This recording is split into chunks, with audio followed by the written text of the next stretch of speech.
Hello everyone. आज हम बात करने वाले हैं एक काफ़ी चटपटी बुक की। It's an interesting and spiciest book I have ever read, which is called twisted love.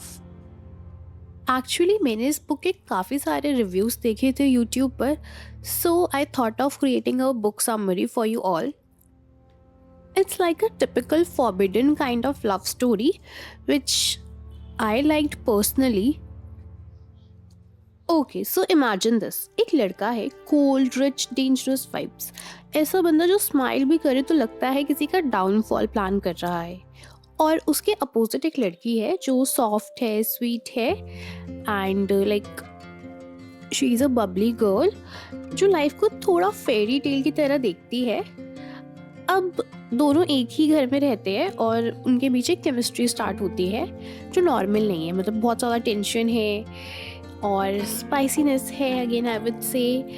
So trust me, ये सिर्फ लव स्टोरी नहीं है, ये एक I shouldn't want you but I do type story है.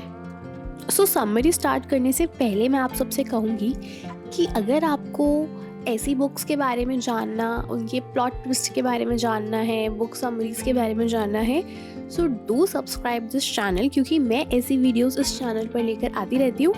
अब बिना टाइम वेस्ट किए मैं स्टार्ट करती हूँ. हमारी स्टोरी की मेन कैरेक्टर है एवा, जो एक फोटोग्राफर है बाय प्रोफेशन और अपनी फ्रेंड जूल्स के साथ रहती है. At the start of the book वो रेन में फंस जाती है. एक फ़ोटोशूट के लिए गई हुई होती है वो, और वहाँ पे वो बारिश की वजह से फंस जाती है और कोई कैब वगैरह पे वो बुक नहीं कर पाती. तो वो अपने ब्रदर, उसके ब्रदर का नेम है जोश, वो एक बहुत ही पॉपुलर गाय है जिसकी ग्रेजुएशन फिनिश होने वाली है. सो वो उसको कॉल करती है कि वो उसको पिक कर ले. ठीक है. लेकिन वो नहीं आ पाता जोश खुद, तो वो अपने बेस्ट फ्रेंड को उसे पिक करने के लिए भेजता है. यहाँ एंट्री होती है एलेक्स की. Alex Volkov isn't an I will do my buddy a favor and rescue his stranded little sister kind of guy, but he's a look at me wrong and I will destroy you and everyone you care about kind of guy, to be honest. But वो अपने best friend के कहने पर उसे pick करने जाता है और उसे पिक करता है और उसे सेफली उसके प्लेस तक ड्रॉप कर देता है, जहाँ पे वो जोश की फेयरवेल पार्टी के लिए रेडी होती है, क्योंकि वो कंट्री छोड़ के अब्रॉड जा रहा होता है फॉर एन इंटर्नशिप कैंप. जोश जो है एक बहुत ही ओवर प्रोटेक्टिव ब्रदर है, क्योंकि एवा जो होती है उसके बचपन के टाइम पे, चाइल्डहुड के टाइम पे उसने एक ट्रॉमेटिक इंसिडेंट फेस किया होता है, और इसके बाद से जो जोश होता है वो काफ़ी ओवर प्रोटेक्टिव होता है एवा को लेकर. Now he always try to protect her, and since he is leaving the country now, तो वो अपने बेस्ट फ्रेंड एलेक्स को बोलता है कि वो उसकी एब्सेंस में एवा का ध्यान रखे. ऊपर से एवा का एक एक्स होता है जिससे उसका अभी अभी ब्रेकअप हुआ होता है, तो जोश नहीं चाहता वो उसके पीछे से उसको ट्रबल करे, इसीलिए वो एलेक्स को ही ट्रस्ट करता है एवा के साथ कि तुम इसका ध्यान रखना मेरी एब्सेंस में. और उसको पता होता है कि जो एलेक्स है वो अपना प्रॉमिस निभाएगा एंड वो मतलब अपनी दूरी बना के रखेगा एवा से एज सच. तो वो चला जाता है. ठीक है. Now if I talk about Alex, so Alex isn't the type two make promises, but जब वो करता है then he is committed, and I'm not talking about a text check-in every 2 weeks. She is under his protection now, so now it is his sole responsibility कि वो एवा को protect करे. अब जब जोश चला जाता है तो एलेक्स जो होता है वो जोश के हाउस में ही शिफ्ट हो जाता है नेक्स्ट डोर टू एवा. अब धीरे धीरे एवा जो होती है और उसकी जो फ्रेंड्स होती है, एक का नाम होता है ब्रिजिट, एक का नाम होता है Stella, and another one is Jules. तो ये काफ़ी अच्छे दोस्त होते हैं आपस में, और ये मतलब ये आपस में बात तो करते हैं एलेक्स के बारे में. तो इनको पता चलता है कि एलेक्स जो है he is very over protective और बिल्कुल वो इमोशन दिखाता ही नहीं है. तो वो एक प्लान के साथ आते हैं कि वो कुछ टेस्ट करेंगे, कुछ मतलब ऐसे गेम्स वगैरह करेंगे कि वो उस बंदे से इमोशंस बाहर निकलवा के रहेंगे. तो वे लोग क्या करते हैं, एवा जाती है एलेक्स के घर पे. ठीक है. Looking as pretty and sunshiny as she could, और वो अपने साथ DVD मूवीज़ लेके जाती है, सैड वाली जो होती है ना, रोने धोने वाली, वो वाली मूवीज़ लेके जाती है. बट किसी भी मूवी को देख के एलेक्स के फेस पे कोई इमोशन नहीं आता, और बल्कि मूवीज़ के बीच में उनके बीच में कुछ इंटेंस कन्वर्सेशंस भी होती है, और एवा को ये रियलाइज़ होता है कि मतलब उसकी स्टमक में कुछ बटरफ्लाइज है, but Alex is emotionless. But हाँ, एलेक्स उसको एक निकनेम देता है which is sunshine. Alex calls her sunshine.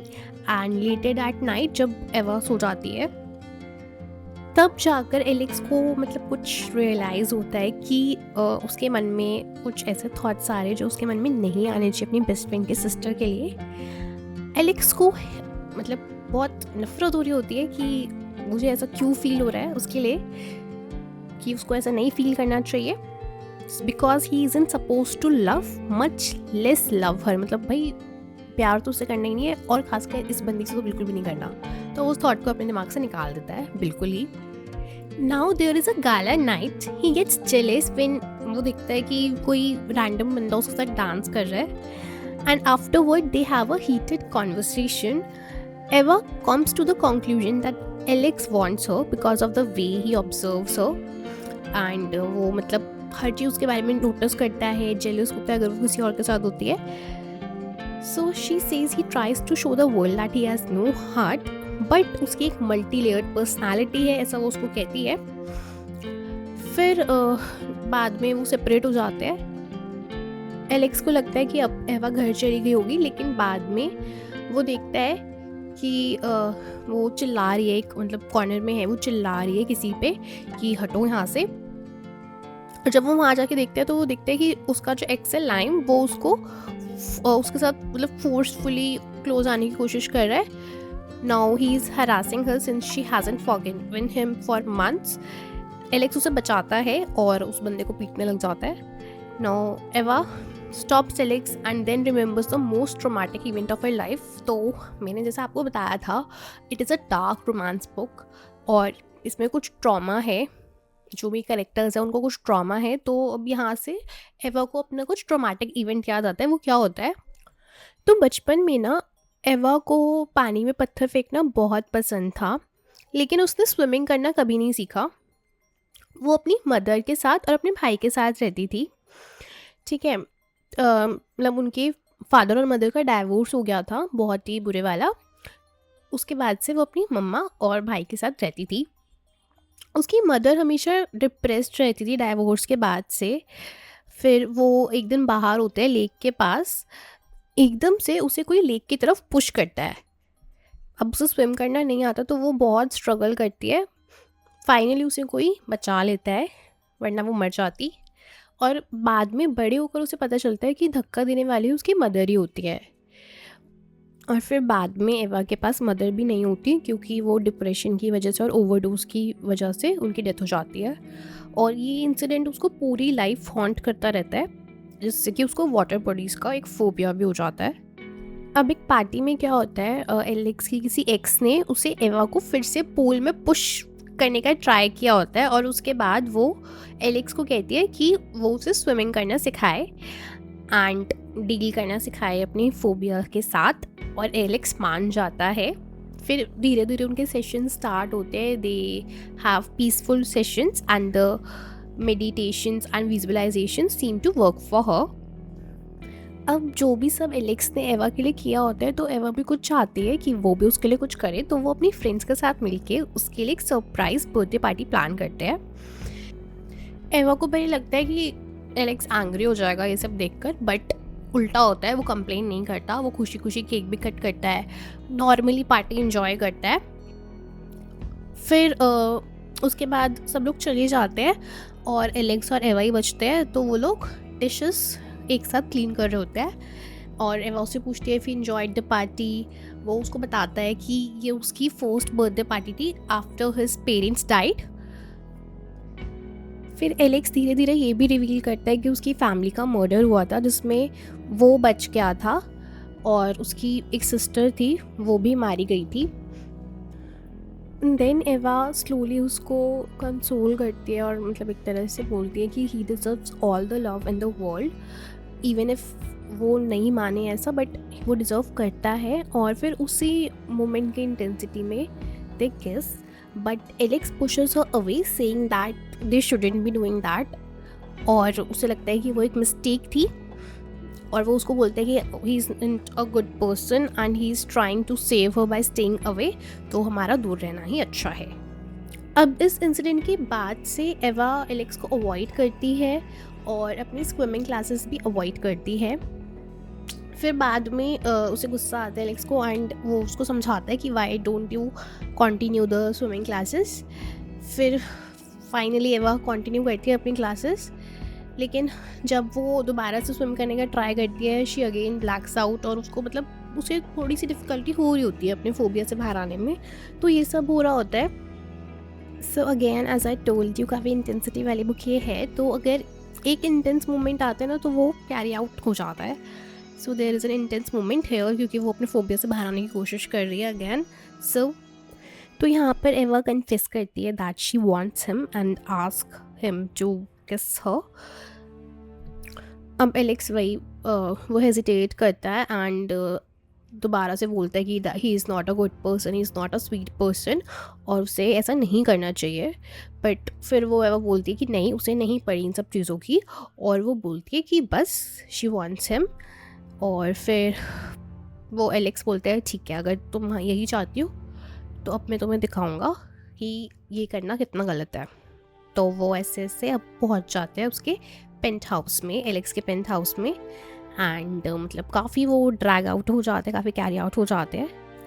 मतलब यहाँ से हमारा सारा स्पाइस शुरू हो जाता है। Later on that night Alex उसकी आंखों में देखता है एवा की क्रंच स्टफ, राइट, बट या इट्स गुड। सो एवा को कन्फेस करता है कि उसका एक रूल होता है कि ये सारी चीज़ें, ये फीलिंग शो करना, ये सब करना वो नहीं करता किसी के साथ भी। तो एवा पूछती है कि अच्छा तो मेरे साथ ये रूल्स क्यों नहीं अप्लाई होते।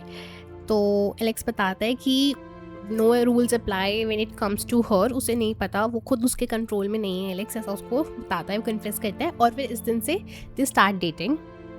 अब कुछ टाइम बाद एलेक्स और एवा के फादर को विजिट करते हैं who is still alive, and वहीं पे एक रात के लिए रुक जाते हैं। फिर क्या होता है, उसको एक मेमोरी फ्लैश होती है एवा को, और सुबह मतलब रात को उसे ऐसे एक मेमोरी फ्लैश होती है एंड सुबह वो देखती है बाहर जाकर उसके फादर एक्सरसाइज कर रहे होते हैं और वो एक रिंग नोटिस करती है अपने फादर के हैंड में।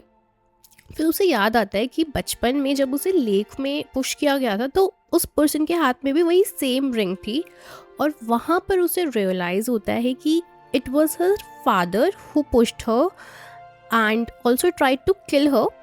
वो उसे मारना चाहते थे। और उसको एक और चीज़ याद आती है, क्योंकि भाई बचपन के हमारे पास कुछ मेमोरीज नहीं होती, बट जब हमें उससे कनेक्टेड कुछ भी याद आता है तो हमें बाकी चीज़ें भी याद आ जाती है ऑटोमेटिकली। तो उसे एक और इंसिडेंट याद आता है जहाँ पे उसको बचपन में उसके फादर ने पिल्लू से सफोकेट करके मारने की कोशिश करी थी, और वो उसको एक तरह से पैनिक अटैक आता है और वो सीधा एलेक्स के पास पहुँचती है, सब कुछ बता देती है। अब एलेक्स उसके फादर को कन्फ्रंट करने उनके ऑफिस पहुँचता है। उसके फादर का नाम होता है माइकल, और वो सब कुछ कन्फेस करता है एलेक्स को कि वो एवा को मारना चाहता था, क्योंकि उसको लग रहा था कि जो एवा है वो उसकी अपनी बेटी नहीं है। नाउ वो जो होते हैं पुलिस ऑफिसर उसको अरेस्ट कर लेते हैं, ही इज़ अरेस्टेड नाउ। लेकिन माइकल एलेक्स को बोलता है कि जब जोश आएगा तो वो ये सब बिल्कुल बिलीव नहीं करेगा, लेकिन इसका ऑपोजिट होता है। जोश जब वापस आते हैं तो वो भी अपने बेस्ट फ्रेंड पे विश्वास करता है और माइकल अरेस्ट हो जाता है। अब जोश को एलेक्स और एवा के बारे में भी इवेंचुअली पता चल जाता है और वो काफ़ी एंग्री होता है इसको लेकर। बट जब उसको पता चलता है कि एवा भी एलेक्स को मतलब उसके लिए भी फीलिंग्स है मन में, तो वो एक्सेप्ट कर लेता है। लेकिन वो एलेक्स को वार्निंग देता है कि उसका ध्यान रखे एवा का, he should not break her heart. अब क्या है, दोनों की लाइफ में कुछ ना कुछ चल ही रहा होता है। अब जैसे ईवा अपने उससे बाहर आती है थोड़ी बहुत ट्रॉमा से, तो वो एलेक्स को ये पता लगता है कि जिसने उसकी फैमिली का मर्डर किया था वो उसके अंकल थे, जिसका नाम है इवान वॉल्कॉफ, जिन्होंने ही उसे बड़ा किया है और उन्होंने ही उसे अपनी कंपनी का सीईओ बनाया था। अब इसके एलेक्स के अंकल को भी पता चल जाता है कि एलेक्स को अब कुछ पता चल चुका है, तो वो क्या करता है, वो एवा और जो उसकी फ्रेंड होती है बेस्ट फ्रेंड ब्रिजिट, उन दोनों को किडनैप कर लेता है और एलेक्स को धमकी देता है कि वो कंपनी इवान को वापस कर दे, वरना वो इन दोनों गर्ल्स को नुकसान पहुंचा देगा। अब क्या होता है जब वो कन्फ्रंट करते हैं एक दूसरे को, तो एलेक्स ये शो करता है कि उसके लिए एवा, उसके मन में एवा को लेके कोई इमोशन नहीं है, एवा इज़ जस्ट अ फ्लिंग, और वो उसको यूज़ कर रहा था और जोश को भी यूज़ कर रहा था एवा के फादर से इंफॉर्मेशन निकालने के लिए। बिकॉज जो इवान वॉल्कोव होता है राइट, उसके बारे में एवा के फादर को पता होता है, ठीक है, कि उसने मर्डर किया था ऐसे ऐसे, तो इसलिए वो जोश के पास पहले इसीलिए जाता है ताकि वो उसका यूज़ करके अपने फैमिली के मर्डरर तक पहुंच सके। बट इवेंचुअली वो जेन्युइन फ्रेंड्स बन जाता है और वो जो भी करता है वो जेन्युइनली करता है उसके लिए। बट अभी उसको बचाना होता है एवा और ब्रिजिट को, इसीलिए वो कोई इमोशन शो नहीं करता, थिंकिंग कि अगर उसको ऐसा लगेगा इवान को कि भाई एलेक्स के लिए ये लोग मैटर नहीं करते तो उनको छोड़ देगा। अब इतने में एवा और ब्रिजिट वहाँ से भाग जाते हैं और एलेक्स अपना रिवेंज पूरा करता है, अपने अंकल को शूट कर देता है वो। अब सब कुछ जब खत्म हो जाते हैं तो एवा उसके पास आती है एलेक्स के पास और पूछती है कि जो भी तुमने कहा था वो सब झूठ था ना। लेकिन अब एलेक्स तो यही चाहता है कि एवा उससे दूर ही रहे, इसलिए वो अपने इमोशंस को छुपा लेता है और सच नहीं बताता, और वो बोलता है कि वो जो उसने बोला था वही सच था, कि he has no emotions for Ava, वो ये सब बोलता है। अब एवा को ये सब सुन के बहुत बुरा लगता है, शी इज़ हार्ट ब्रोकन, और जोश को भी बहुत गुस्सा चढ़ता है, वो मारता है एलेक्स को पकड़ के और बोलता है कि तुमने मेरे से अपने फ़ायदे के लिए दोस्ती करी थी। तो उसका भी भरोसा टूट जाता है, वो बताना चाहता है एलेक्स तो उसको जोश को कि नहीं भाई शुरुआत में करी थी, but now he is a genuine friend, but जोश सुनना ही नहीं चाहता। अब इतना स्पॉइलर तो दे ही दिया है, एंडिंग भी मैं आपको बता ही देती हूँ कि ये ट्विस्टेड लव बुक एंड कैसे होती है। अब 2.5 महीने बीत जाते हैं, 2.5 months आर ऑलमोस्ट पास्ट। एवा लंदन चली जाती है अपनी इंटर्नशिप के लिए और एक टोटल मिस होती है जब ब्रिजिट उसके पास आती है, एलेक्स के पास आती है, उसको बोलती है कि एवा जा रही है लंदन, तुम उसको रोक लो, मैं जानती हूँ कि तुम्हारे दोनों के बीच जो भी था वो सच था सब कुछ, तो तुम अपने इमोशंस क्यों हाइड कर रहे हो। अब एलेक्स रोकने की कोशिश भी करता है, वो एयरपोर्ट पहुँचता है बट वो फ्लाइट से जा चुकी होती है लंदन। अब काफ़ी टाइम और बीत जाता है, 6 महीने बीत चुके होते हैं। अब एलेक्स ट्राई करता है अपना सारा काम वाम निपटा कर कि वो एवा के पास जाएगा और लंदन पहुंच जाता है सीधा। एंड देन वो एवा को कन्विंस करने की कोशिश करता है कि उसने जो भी सब कहा था वो झूठ था और वो उसे माफ़ कर दे, ठीक है। अब एवा माफ़ नहीं करती, भाई एवा को धोखा मिला होता है ना, तो एवा माफ़ नहीं करती। एंड वो बोलता है कि वो जब तक उसको माफ़ नहीं करेगी, फॉरगिव नहीं करेगी, वो रोज़ उसके ऐसी ऑफिस पहुंच जाया करेगा एवा के, टू टेक हर फॉरगिवनेस। अब ऐसे ही 2 साल बीत जाते हैं और एवा की फेलोशिप का लास्ट डे होता है और उसका एक एग्जीबिशन होता है। और उसको लगता है एवा को कि मतलब जो भी उसका वर्क है अगर वो मतलब बिक गया तो ही वो प्राउड फील करेगी। और फिर उसे एक सरप्राइज़ मिलता है कि उसकी जितनी भी वो थी वर्क की कॉपीज़ थी वो सारी वो हो गई है, सेल हो गई है। बट डीप डाउन एवा को ये पता चलता है कि वो सारी कॉपीज़ एलेक्स ने ही खरीदी है। अब जैसे ही वो उससे कन्फ्रंट करने जा रही होती है, वो देखती है कि उसी एग्जीबिशन के स्टेज पर एलेक्स है और फिर वहाँ से वो कन्फेस करते हैं कि how one person has entered his dark world and become a light in the dark. और फिर बाद में वो उसके लिए एक सॉन्ग भी सिंग करता है and about it was about love and heartbreak, betrayal, regret and forgiveness. He sings it so beautifully though he had never sung in his life. अब आप मुझे बताओ, मैं नहीं बताऊंगी, क्या एवा एलेक्स को फॉरगिव करेगी? ये आप मुझे बताओगे कमेंट सेक्शन में, ठीक है। वरना अगर चाहो तो पूरी बुक भी पढ़ सकते हो क्योंकि अगर अब तक बुक समरी सुनी है तो बुक पसंद तो आई होगी, है ना भाई। एंड या मैं यहाँ पे वो स्पाइसीनेस डिस्क्राइब नहीं कर पाई हूँ, तो उसके लिए तो आपको ऑब्वियसली वही बुक ही पढ़नी पड़ेगी फॉर दैट पार्ट, ठीक है। एंड बाकी तो मैंने सारा स्पॉयलर्स में कवर कर दिया है इस वीडियो में। अगर आपको पसंद आया हो मेरा narration, so please like the video and comment में मुझे ज़रूर बताना कि आपका व्यू ऑफ एंडिंग क्या है इस बुक के लिए, या अगर आपको ओरिजिनल एंडिंग में पता है तो वो भी बताना, ओके। मिलते हैं अगली बुक के साथ, बाय बाय।